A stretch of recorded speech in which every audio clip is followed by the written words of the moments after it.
Welcome to the Encore Audio Archives YouTube channel. I'm Taper Dave, and this is my channel. I've uploaded hundreds of talks here that I've recorded at meetings in West LA, and I've also recorded conventions starting in 2013. I've got a bunch of those up. And Walt and Mary Murray, the original owners of Encore Audio Archives, started the company in the 80s, and Walt recorded Joe and Charlie's and a bunch of stuff down in Vista, California. My sobriety date is June 20th of 1994.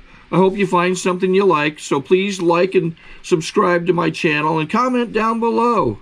If you want to hear something that I don't have or that you don't see, I'll see that I get it. Anyways, take care and have a great day if you want to. Now let's give a warm welcome to our main speaker, Don.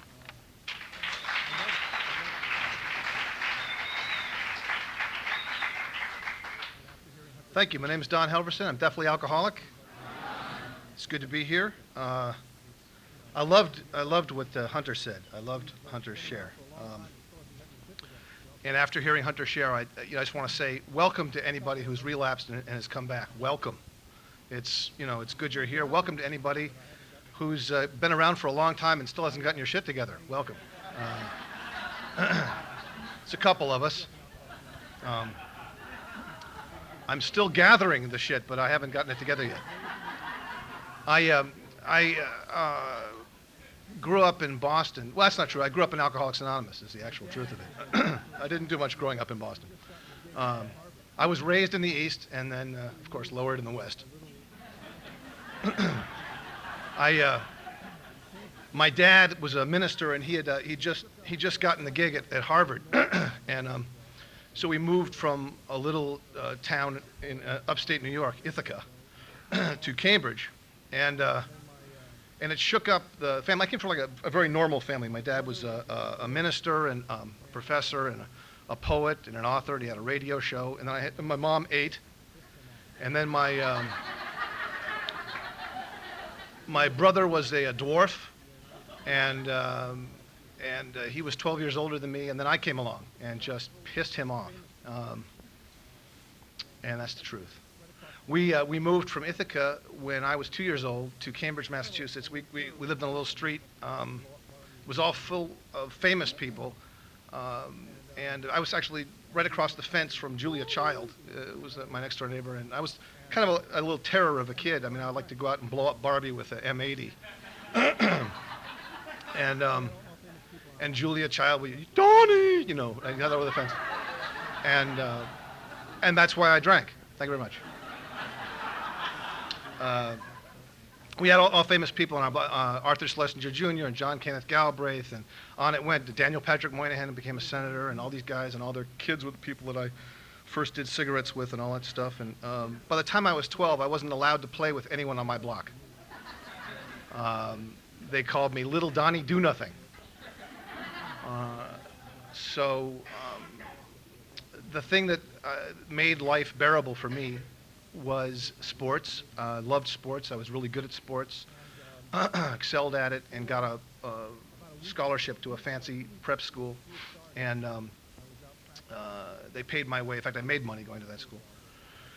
And about 2 weeks before school started, I was out practicing pitching. I threw a curveball. I was out just practicing my curveball, and my girlfriend Mary was hitting the ball, and she hit a pop over my head, so I decided I'd go for it, and I jumped out and got hit by a car, took out both my kneecaps. So I arrived on an athletic scholarship to a severe little prep school in New Hampshire, unable to walk, and they were not thrilled. These places are not known for their overwhelming personalities to begin with, but when you're their star pitcher that they're paying for, and they've made that agreement, and you show up like on crutches type of thing. So anyway, they were like antagonistic right from the beginning, and it was a tough place to turn into a teenager. I loved hard cider, which is what we used to turn the cider in our dorm. We all had hard cider and drank on that stuff, and all that kind of thing. But Halloween break, we're coming up on the anniversary of that pretty soon. Halloween break from high school. I went home with a little bag full of stuff. I had opium and hashish and whole lot of stuff that I'd scored, from different people up there. Because I was still taking the pain away. I had the pain, and I was still taking it away. And I went home and joined up with my friend Peter, who had his bag of stuff. And he had, his bag of things. He had, pills and all kinds of other things. And then we got a bong and filled it with wine. And the kind of alcoholic I drank the bong wine. That's the kind of alcoholic. When I say I'm definitely an alcoholic, I may have mentioned a bunch of drugs, but I drank the bong wine. I mean, I don't care who you are. You drink the bong wine. I could talk about drugs a little bit. And I did, all this stuff in one sitting. And I was 13 years old, and I didn't know a lot about a lot, and I didn't know, when to stop or anything like that. And I was just pouring the PCP on this opium. I was just pouring it on, and I sat there. I don't know how long I was sitting there. It doesn't really matter. I did enough PCP to light up the city of New York, is what I'm telling you. It was like a nuclear fission thing that went on. And I melted my freaking brain, is what I did. I got up from the chair and then continued to get up for about the next 3 weeks. Everything shrank, I shrank. Everything was shrinking, and wavy, and then Buddy Rich, if you know anything about drummers, he lived right here. And that went on for 3 days. 3 freaking days. And it just wouldn't leave me alone. And I had basically I had a nervous breakdown, and I dropped out of high school, and I laid in a bed for a long time, trying to recover from this, thing. And they took me to Massachusetts General Hospital and ran me through a lot of chemical tests to find out, what happened to Don's brain type of thing. And so I'm in there, and they sat down in this chair, and they put on these octagon glasses, and they say, what do you see? Like same thing was here before, only like 8 of them. And then they would roar, this hot water in this ear, and what do you hear? Water going in my ear. Dump that out and do it in the other ear, and they do the high-pitched noise. What's that? It's a high-pitched noise. And on it goes like that. Then they test your nerves, and everything was working. So they shrugged. I don't know. We don't know. We don't know what happened to you. Must have fried your brain with PCP. Yeah. So there you go. So they started running me on different things that they could, try to treat it with. They tried to treat me with all these different things, and they just ran through all these things. It was like make you much worse, make you somewhat worse, make things unbearably worse. And then they give me Valium. It was like, whoa. Oh, it's just, a little, da-da-da-da. Wow. And that's, so that's what it was. It was a Valium deficiency. And, with proper treatment, with proper treatment, which is always true with wonder drugs, with proper treatment, I was a regular functioning kind of guy. Took music lessons. I started taking music lessons when I was in bed and couldn't do anything else. And so now I could get out of bed and started playing little clubs around Boston with my little kid band. And we played some of these clubs that were owned by the mob, and these guys were, they got a big kick out of getting us drunk. And so did I, by the way. And I found my favorite drink, which was Valium and anything. I mean, I I loved the combination, and had a real thing for bourbon. I'm sorry, people don't like it. I can't help you, but I loved bourbon. Bourbon would go off like a neon sign in my head at like all the wrong times in my life. It was just bourbon. Oh, of course, I was going to go take a test. And I don't know, what am I thinking? A family reunion? No, it's bourbon. That's what it is. And so I love that stuff. And basically, I had probably the shortest music career in history because I was unemployable just a few years later. I would pass out before the show, which makes you really a drag for the union to tout you up. And my fellow band members said, Phew. So that was that for my music career. And so I did, I think, what any unemployable musician does. I went to college. And I discovered, in short order that there were a lot of fine colleges out there that just had an attitude about my alcoholism. And I met a lot of really great women who had a lot of problems with my, popping pills and having gin and cornflakes for breakfast. And the reason I did that was because I was just kidding. It wasn't real. This isn't a real disease. This is, I'm just kidding. I can have gin and cornflakes for Christ's sakes. The only thing is I did it every day, right? So I wasn't kidding that much. I basically didn't have it. I hadn't gotten up yet. And getting up was another thing that was difficult for me. Morning meant, afternoon.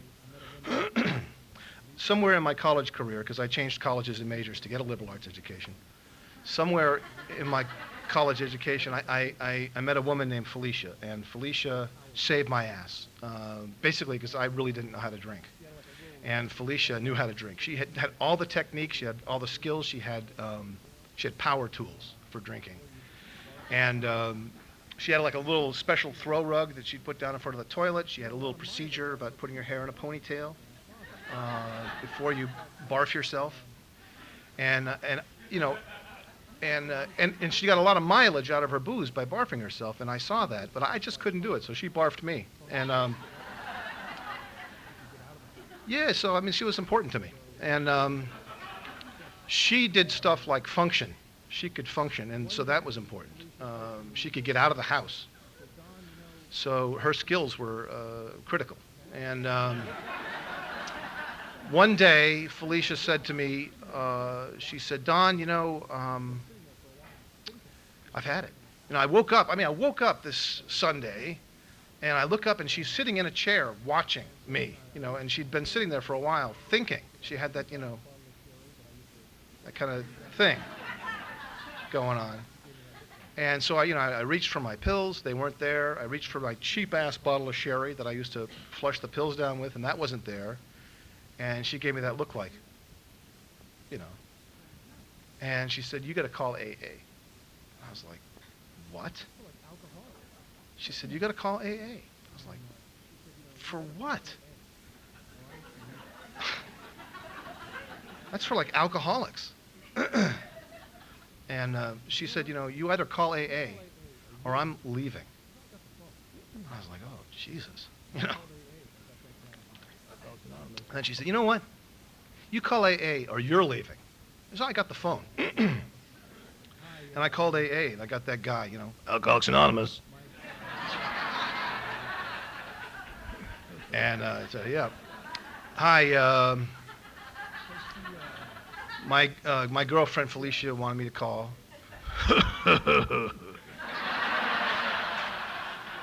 Because she, she thinks I'm an alcoholic or something. Give me your number. So I had to give him my number, and he goes, we'll call you right back. And he gets some guy to call me back. That's how they did it. He's just sort of the air traffic control guy, and then he's going to land the right plane in my runway. So he has this guy call me up. Hi, I'm Jim. I'm an alcoholic. And, hi, Jim. Well, why don't you tell me about yourself? Well, I'm a philosophy student. No, not that stuff.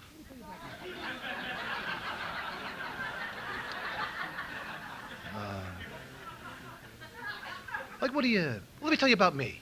And then Jim told me about him. And he told me about how he was a school teacher, and then, he drank and did things that were bad, and made the kids promise not to tell. And he'd do stuff to the classroom and draw things over his head so that they'd all have to.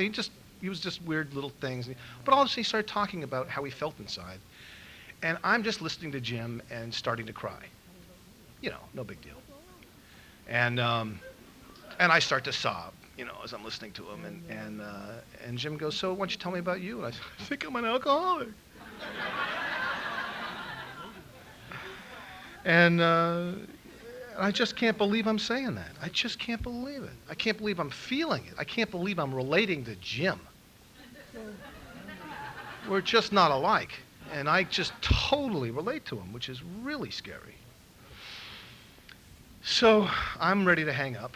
And Jim says, so, hey, listen, meet you at a meeting tonight. I'm like, oh, forget about it. This has been enough for me for one day. I had to talk to you. And I related a little bit. I'm an alcoholic. see you later. And he says, put Felicia on. So I put Felicia on, and they start making plans, And so then she hangs up and says, our ride's going to be here at 8 o'clock to get us to an 8:30 meeting. And I was panicky, just totally panicky, because it was like 3, and I had to get dressed.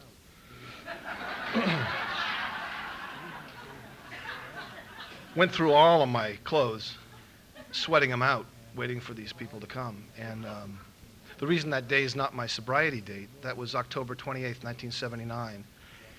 And I took a Valium because I was just shaking so bad. I had the shakes. I always took Valium, and I got up in the morning and drank cheap-ass sherry to wash it down. And as soon as I could feel that stuff kick in, then my hands would calm down enough that I could brush teeth and those kind of things. And so I had to take some Valium so that I could go to this AA meeting thing. And I went through everything. I seriously went through everything that I owned, all my clothes. I sweated them all out. I was just so hyper sweaty that day. And finally, in my last pair of sweats, the doorbell rang, and I went to the door, and it was old Lloyd from central office. And Lloyd was 55 years old, and he looked like the end of time. This guy was hunched over and little, carrying his own oxygen, like that. And I opened the door, And I was scared. Felicia was scared. I'm holding her, so she's walking me to that car. That car was one of the scariest things I'd ever seen. Lloyd had soldered something on the front of his car, big old kick-ass station wagon thing. And in that car, he had stuffed people because his sponsor had an edict, which was full car, Lloyd. One of those guys, one of those guys with a cane that does the pointing, And you do it like. And so his old creepy sponsor would be in front of every meeting watching to see if Lloyd had that full car, So Lloyd had a full car. I mean, and Lloyd did it, by going and getting people like off the damn city park bench. And he might half know them from when he drank with them and then just make them come. And that's who was in the car. I mean, just all these people that, either were living in Lloyd's kind of self-proclaimed halfway house, which was about 20 people that just ripped Lloyd off of everything he owned. And would never come to the meeting, or the people in the park bench that were so drunk that they really couldn't fight him, and he would get them in the car. And I mean, you just have to just sense how pathetic these people must have been, that this wheezy old, guy with his oxygen could get them in the car. So there you go. I get in the car, and I made Felicia get in the front because I was not going to get in this thing without her. And she said, just this one time type of thing. And they closed the door after kind of stuffing us in. And it's just, this is a pile of creeps really in this car. And we start up and we start going. And I look at the guys next to me, and it was these two guys, and they were twins. And these two guys were twin, street people. And one guy goes, hey, I hope nobody cries tonight. Like that, like fucking Peter Lorre or something. And his twin brother has the same laugh. Like that. And so, just rattled the hell out of me. And Felicia's looking back. The guy next to Felicia was a cast and his fingers turning around to see what was going on. And then, on we go. Up theme of Munsters, Arrive at my first AA meeting ever, and it was in the Mount Tabor meeting in Portland, Oregon, a Sunday meeting, and down in the church basement. My introduction to this whole subculture of church basement things around the world going on that I knew nothing about, and it really kind of freaked me out to see, just this huge group of people that were all hanging around, having a good time. I sit down next to this guy who had a Budweiser cap and a marijuana T-shirt, which I thought was a bold move, and he introduced himself to me. He had a couple teeth, and he said, you don't have to say your real name. And then the meeting started, and I really, I just had no idea what I'd walked into whatsoever. I kept looking for the first aid tent. I thought there would be like a SWAT team of professionals that would just show up with clipboards and, hey, and we're gonna fix your drinking, And instead it was a woman whose name was, hey, Sherry, leading the meeting, and she's doing that AA language. She's talking about how she could never really let go until she hit her bottom. And you know what I'm thinking, right? son. And it was, it was a lively group. So my first meeting, and on it goes, and I'm sitting there, throwing out, alcoholic denial thoughts that everyone's sharing. Not me. Pfft, no way. Can't relate. Oh boy, are you sick? Ba ba ba ba ba ba ba ba ba ba ba. All of a sudden, this guy gets up there, has the same name as me. His name is Don. He says, "Yeah, this is one of my, first meetings out of prison." And he didn't look like a prisoner kind of guy. He looked like somebody that would hang around J.C. Penney's trying to sell you slacks. And he, unfolded some newspaper poem by some bad newspaper poet and was reading that, and, it's just really, And then he starts saying why he went to prison, which was that he loved to drink and drive. And now everybody that was in that car is listening to Don. They all been sort of chit-chatting. And we're all listening to this guy talk about he loved to drink and drive, and they were his wings, the car was his wings, and all this kind of stuff. And I'm like totally into this, because that was true for me. I mean, I basically couldn't drive when I was sober. But when I was drunk, I loved to drive, and I loved the city lights, especially as they start to get fuzzier and fuzzier. And there is a beauty to an oncoming lane, let's just face it.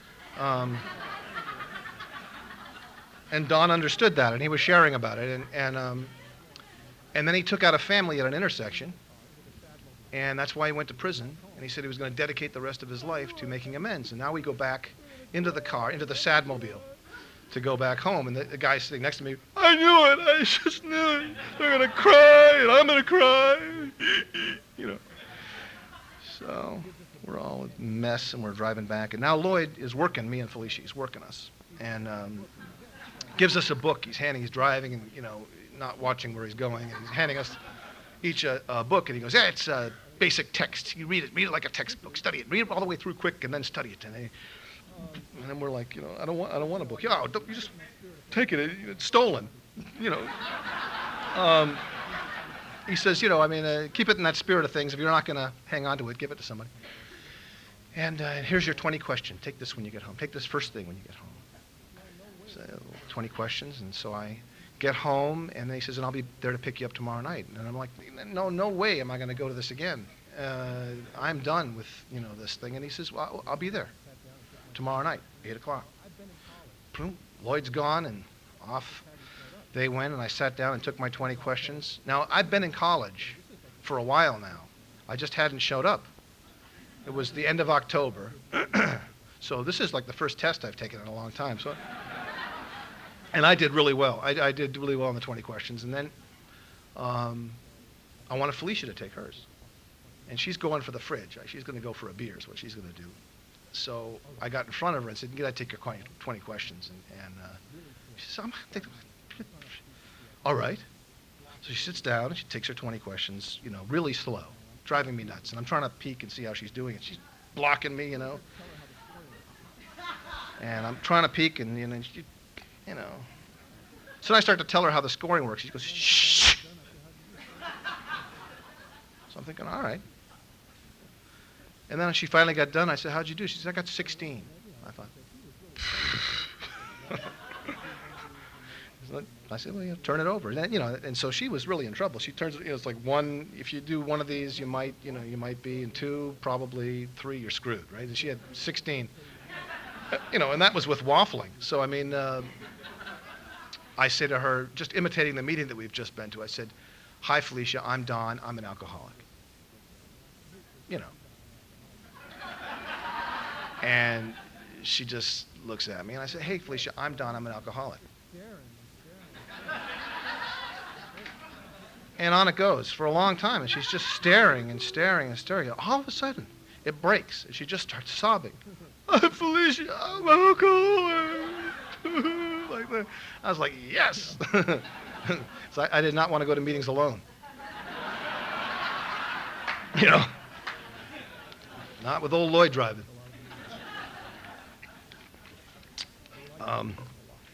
I didn't like a lot of the meetings we went to. they liked Felicia a lot. They went to a lot of these little meetings where like 7 guys, you know, tattoos and a couple teeth, and they all wanted to call on Felicia twice, and they didn't want to talk to me at all.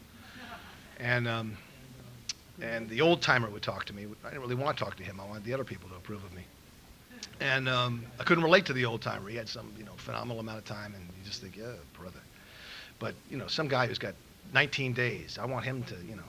And they were just, you know, I spilled more than you drank. Blah, blah, blah, blah. I was 22 years old, and they hated me. So, you know, we were going to these meetings, and they love Felicia, they hate me, and I'm just starting to feel kind of, yeah. And we get to this big meeting, and Felicia picks a sponsor, and I'm going home, and I'm trying to work out my feelings that I have. And so I pick a fight with Felicia so I can, you know, get emotionally level again. And she's gotten this sponsor. So I'm picking this fight. I'm just doing, you know, a good job. And she just says, I'm going to call my sponsor. You know, she goes and calls her sponsor, and they have a little chit-chat, and she goes, I have to go read some literature now and write some inventory and blah, blah, blah, blah, whatever she's doing. And I just thought, man, this sucks. Go to our next meeting, and there was this guy who, every time I'd show up at a meeting, he'd go like this. Like that. So I made a beeline for that guy, and I said, hey, would you be my sponsor? I'd be honored to be your sponsor. Absolutely, young man. I was like, hot dog. So we got home, and I picked a fight. And then Felicia says, well, I'm going to call my sponsor. I'm going to call my sponsor. You know? Tell you what, I'll do the AA thing. I call my sponsor, and I start telling him, you know, about Felicia and her attitude. He goes, hey, you want to die? I said, what? He goes, asshole, do you want to die?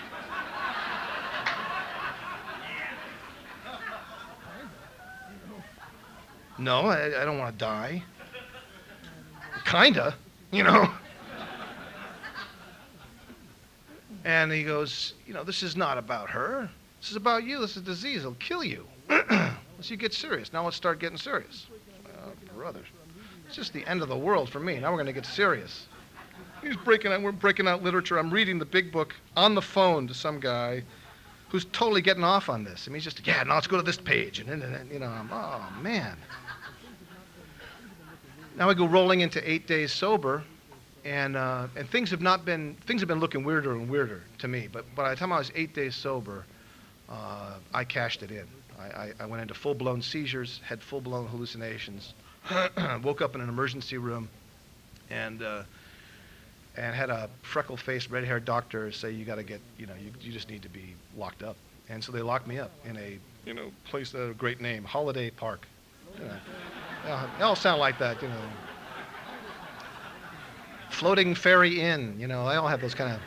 This was Holiday Park, which was anything but, and it was a, you know, a little white room full of play furniture and bars on the windows, and you know, it was just great. It's like a big movie screen to hallucinate on, and I was in there hallucinating my brains out, and some nurse would ask me questions, and I'd tell her things, and she'd go, you know, like that was what I was doing, and then in comes this little AA panel. And they would throw a little AA meeting for me, the hallucinating guy. And this went on for the rest of my first year. And I hated it. I did not have a pink cloud when I got sober. I never got that. Some people, you know, there's the people that come in and have that, they have that horrible time, and then there's people that come in and just sort of, everything's better, I'm sober now, everything's better. And then like in 6 months they trade places, you know what I mean? And, but I had like a full year of complete black cloud sobriety and owe my life absolutely to people's willingness to do their 12 step, because had they not showed up, I would have blown my brains out. There's not a question in my mind about that. You know, she was talking about humility earlier. Humility in the dictionary, one of the definitions is seeing things as they are. You know, just seeing things as they are. And I'm telling you, my first year, all I wanted to do was to see things as they were, right? That's all I wanted. Just please, let me see things as they are, right? I don't want to hallucinate anymore. Just let me see things the way they are. I don't care what it takes. Well, you know, it took a lot more than I thought.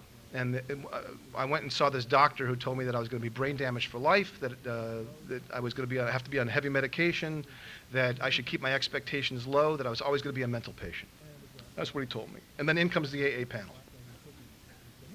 and it was a guy named Cookie, a black guy named Cookie, who said, "Hey, you look worse than usual. What's going on?" And I said, "Well, this doctor just told me that I'm going to be, a mental patient for the rest of my life, that I'll always be hallucinating, that, da da da da." And he goes, "Hey, he's not the final authority. What does he know? He's a doctor." He said, "You need to talk to some hallucinating guys." I thought, yeah, I'd like that. I'd like to talk to some hallucinating guys. Let's get some of them in here. And they got the hallucinating guys from Oregon to come in and chat me up. And there was one guy, it was just beautiful. This guy was a beautiful guy. And he came and he just told me all about, yeah, I had that thing, and it lasted a long, long time, but then it went away, and now I live a good life. I was like, God bless you for that. Thank you. I really need that. Hang on. Now, he didn't tell me until I hadn't been hallucinating for a whole year. He didn't tell me that he liked his. I hated mine. And then the guy that really saved my life, his name was Owen. And Owen had 15 years of sobriety, drank, now had another 15 years of sobriety. He hallucinated because he was schizophrenic. I don't have mental illness. I just fried my brain with PCP. But I love people who have a lot of pain because we understand each other. And Owen was magical. He was just magical. He'd come in and he was just so... He was Catholic. He'd come in with the rosary beads and all this stuff, and he would be so gentle, and he'd tell me, we'd pray together, young man, and da-da-da-da, and all this stuff. He was just so kind. And then he'd come in 4 days later, hair disheveled, shirt, on like this. And he'd come in, and I say, you left your beads here. Screw the beads! And I'm like, what? Aren't you Catholic? No, I'm not Baptist! So I loved the guy. This guy was, fascinating. I mean, I really would just stay sober to see what happens next with Owen. And... guy was incredible, and and I remember telling him, because the things had gotten worse. My stuff had started tightening up in my neck, and my neck is starting to get tighter and tighter, like tetanus, and I was having a harder time breathing, and stuff. I lost my color vision. Everything was black and white. It was gone two-dimensional, and things were shrinking, and there was smoke coming out of everything. People came and visited me with one of their pets. Smoke came out of the cat. It was just like nerve-wracking. And I said to Owen, I'm really, I'm just really, really, and he says, hey, let's find the quiet place. The quiet place? What are you, nuts? He said, yeah, it's certifiable, absolutely, nuts. Totally, stark raving loony. He goes, but there's a quiet place inside all that pain. And he sat down there and just meditated with me until I found quiet places. There were quiet places. Underneath that huge stuff, there was a bubble. And that was magical for me. And then Owen said, you need to go on 12-step calls. And Owen drags me out of this hospital and pulls me in this car with Tony, the flapping newcomer, who was been doing this for 4 years or something, and just never had more than 3 or 4 days. And it had wicked, wicked shakes. I mean, it was really a drag to be in the back seat with him. And I had the shakes too for 2 years, by the way. If anybody has that, God bless you. Tony had the shakes, really like Romanian Airlines, just. And Owen pulls us off to our first 12-step call, and he pulls us out into rural Oregon in the middle of the freaking night in this trailer park without any lights, and this trailer's tilted on its side. Open the door, and the smell hits us, and we can hear noises inside, and Owen shines his light in and pushes me and Tony. I'm holding on to Tony. I'm hallucinating. I can't even stand up. Tony's flapping, beating the shit out of me. We go in this cabinet, it just smells like death, right? And enter this thing, and Owen shines his light on this naked, huge, hairy man in the middle of this trailer on its tilt. Everything he owned, on top of him, kind of. And the guy just goes, you screwed up! To which Owen goes, you sure did. And he kicks me and Tony in. He goes, now, get him some underpants. Get him some clean underwear. There was nothing clean in this place at all. There was, you know what I mean? Just nothing clean in this place at all. And we were assigned to clean out some underwear so he would have dignity. But, what about us? You know what I mean? It's my first 12-step call. What about my dignity, you asshole? Not like Owen was there scrubbing. So we get this guy dressed, and we get into the car, and he starts to burp. And he starts to spew. And Tony's going crazy, fucking getting the crap beat out of me, and barf on me, and barf on Tony, and blurbling all over the back of the car, and then the guy goes into seizures, foaming and splatter all over the car, and we're like, oh, and. And Owen, you know, barely has an attention span. He just looks back and sees what's going on. And he goes, up, right turn. You know, just onto the emergency room for Owen. He's digging it, you know. He's loving the action. He loved the action. He loved any action that was outside of his head. So we get to this emergency room, and they don't want to take the guy. They want us to take him back. And Owen say, the guy's dying. And they won't take him. And so Owen grabs this administrator, and she goes, I'm leaving him. And off we all went. We get in the car, and Owen says, that's why we do the 12-step. That's why we're non-professional, because the professionals would kill us. Professionals don't give a shit about alcoholics. You know, we're just a pain in the ass that they don't understand. He goes, but we understand each other. One alcoholic talking to another is the most powerful thing on earth. It's the most powerful thing on earth. And he says, we're the only ones that love each other. Now, I'm not feeling that love, by the way, when he's sharing this. I'm pissed off. I'm so pissed off, it's just indescribable how pissed off I am. Covered in barf. I watched a convulsing guy and had to dress him and clean his poop, and I'm just pissed off. I'm a philosophy student, and this is not my philosophy. So we get to my hotel, and they lock us in for Owen to talk me down. And I'm telling him where I'm coming. I'm just so pissed off at him, you know, this whole AA thing, forget him, you know, you and your, I'm covered in barf. And he goes, hey, tell me something. How were your hallucinations for the past 3 hours? I said, I don't care. Who cares? I'm not talking about the hallucinations. I'm talking about the barf and the thing. And he goes, how were your hallucinations for the past 3 hours? I wasn't thinking about the hallucinations. I was, hey. He goes, now, if I heard you right, that's all you wanted, right? If I heard you right, all you wanted in the whole wide world was to not hallucinate. He goes, that's how AA works. One alcoholic talking to another and forgetting about, you know, all that stuff that we all have. In one form or another, it's all the same goddamn thing. And that was his message. And his message was, it's not the pain you're in that's killing you, it's the pain you think you're going to be in 5 minutes. So just be in your pain. Just be in your pain, find a quiet place, you'll be all right. And he was right. And, you know, the end of next month, I will have been here for 21 years. And, you know, and what I want to say is that that's, you know, that's one alcoholic talking to another for a long time. And God bless it. It's a better ride. This beats the hell out of prison. And this is way better than the loony bin, where there's guys just combing their hair one way and combing their hair the other way. Combing their hair this way and telling you about their career. You know, the alternatives for us suck. And it's a real, you know, this is a total privilege to be here, to be sober. We're the lucky ones in here. And I'm glad we're all here tonight. Thank you.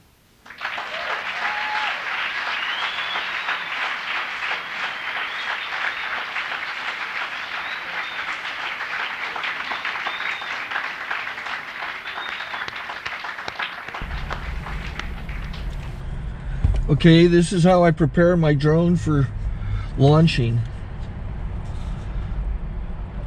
I like to do it inside the cab of my truck so I'm not standing outside in the weather.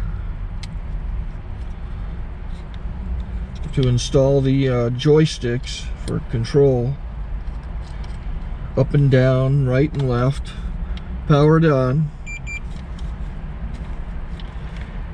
I have an Android phone that I use to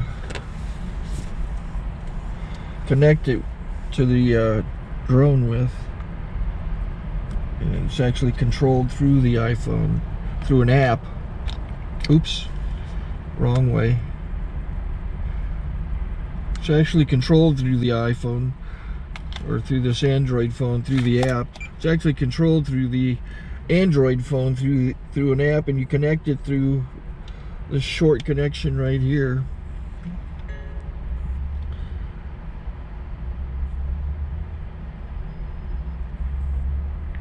Remote control connected. Remote control's connected. So I pull out the drone. I have to extend the legs. Long legs extended first, then the short legs. Remove the gimbal protector. Set that aside, then power it on one short burst, then one long burst. I lay it down, So I have to go to calibrate. So the drone's not connected yet. It shows you here as this drone gets disconnected, even though the remote's powered on. So the drone has to establish it's connected. So I go into the app to calibration mode. First I'll calibrate the remote controller. Start calibration. Out, in, oop, out, in, up, down, and then this little wheel is to control the gimbal. So it's calibrated. Go to gimbal calibration, start calibration, and then it calibrates the gimbal. I don't know if that shows up. The gimbal's moving all over the place. Changes, you can see it on the video. And I'm calibrated to take off. It's acquired 7 satellites at the moment. There are 26 satellites up in the sky, which it has to acquire before you can take off. So it's connected. It's got enough satellites. This is white. I can go to press this little arrow button, swipe right to take off, and it would start the motors if I slid this to the right. But I'll wait till I get outside. Don't want to do it inside.